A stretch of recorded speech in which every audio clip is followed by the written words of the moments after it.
हुनहुन TV पे हर रोज एक नई कहानी देखने के लिए बच्चों चैनल को सब्सक्राइब करके बेल आइकन को प्रेस करना ना भूलें।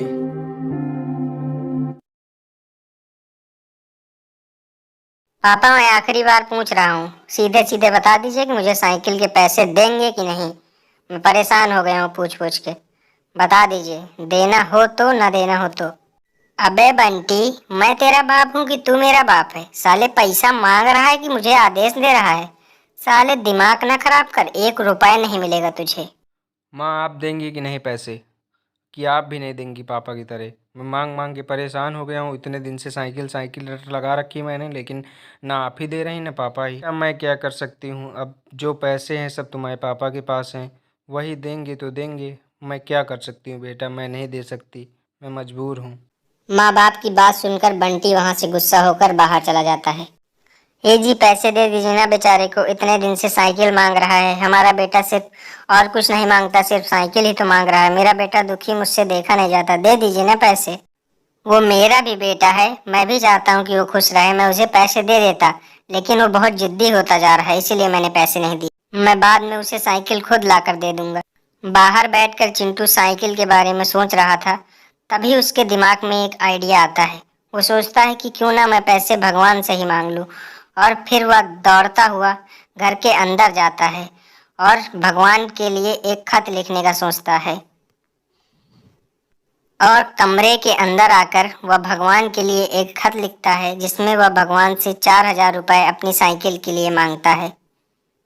और नीचे बंटी लिखता है कि भगवान जल्दी करिएगा, मुझे ज्यादा जरूरत है। बंटी डाकिया को फोन लगाता है और फोन में डाकिया से कहता है कि आप मेरे घर के पास आ जाइए, मुझे एक खत देना है जो आपको पोस्ट ऑफिस पहुंचाना है।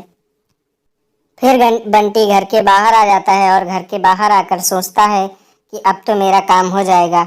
अब मैं सिर्फ ये चिट्ठी भगवान तक पहुंचा दूं और फिर मेरे पैसे आ जाएंगे और मैं नई नई साइकिल लेकर आऊंगा और बढ़िया भौकाल से गांव में घूमूंगा। तब तक डाकिया वहां पर आ जाता है और फिर डाकिया बंटी से कहता है, हाँ बेटा बंटी, लाओ, तुम्हें कौन सी चिट्ठी देनी है जो तुम्हें डाकघर पहुंचानी है? लाओ जल्दी, मुझे देर हो रही।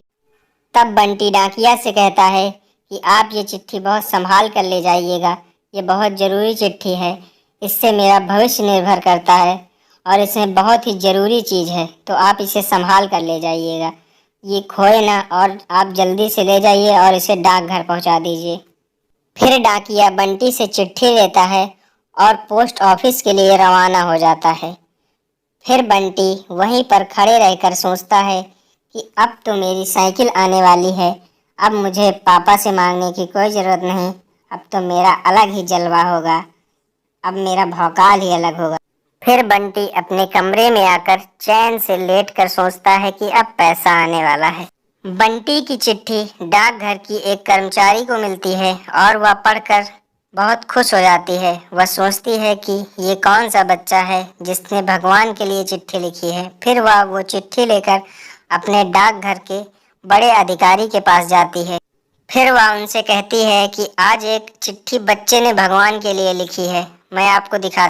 लाओ जल्दी दिखाओ, मुझसे अब सब्र नहीं होता, देखता हूँ कैसी चिट्ठी है। फिर वह बड़ा अधिकारी उस चिट्ठी को पढ़ता है और पढ़ने के बाद वो भावुक हो जाता है और उनसे कहता, ये बच्चा अभी नादान है, हमें इसकी मदद करनी चाहिए, हमें इसका भरोसा भगवान से नहीं उठने देना चाहिए। तब वह लड़की कहती है, जी सर, हमें इसकी मदद करनी होगी, हमें हम सबको पैसे मिलाकर इसे देना होगा। तब बड़ा अधिकारी कहता है कि जाओ और जितने भी कर्मचारी हैं सबसे थोड़ा थोड़ा पैसा इकट्ठा। तब वह लड़की कहती है, जी सर, मैं जाती हूँ और पैसे इकट्ठा कर कर लेकर आती हूँ। आप चिंता बिल्कुल मत करिए, हम सब मिलकर इसकी मदद जरूर करेंगे। कुछ समय बाद वह लड़की सबसे पैसे मांगकर एक गिफ्ट में पैक कर कर लेकर अपने बड़े साहब के पास आती है। जब लड़की पैसे लेकर आती है तो बड़े साहब बहुत खुश हो जाते हैं और कहते हैं कि इस गिफ्ट के पैकेट को जाओ और डाकिया को दे आओ और वो जहाँ से वो चिट्ठी लाया था वहाँ ये गिफ्ट पहुँचा दे।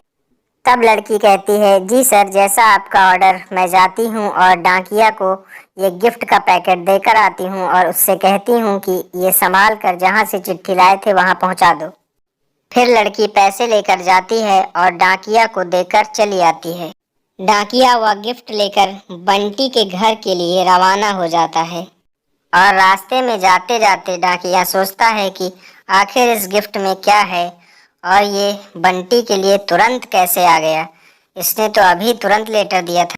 फिर डाकिया कुछ समय बाद बंटी के घर पहुंच जाता है और उसके बाद बंटी से कहता है कि बेटा बंटी, तुम्हारी चिट्ठी का जवाब बहुत जल्द ही आ गया है। ये लो, इस डिग्गी में तुम्हारा पार्सल है, उसको निकाल लो।